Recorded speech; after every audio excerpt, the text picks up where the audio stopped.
ನೋಡಿಯಪ್ಪ, ಯಾರು ಪ್ರಾಜೆಕ್ಟ್ಗೆ ಅಡ್ಡಿಪಡಿಸ್ತಕ್ಕಂಥ ಕೆಲಸ ಆಗಬಾರ್ದು.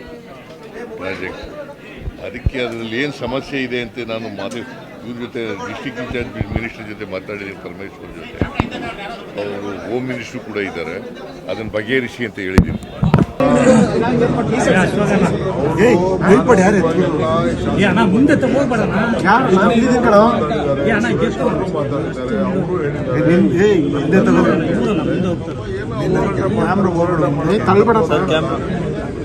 ಎಲ್ಲ ನಮ್ಮ ಜನನೇ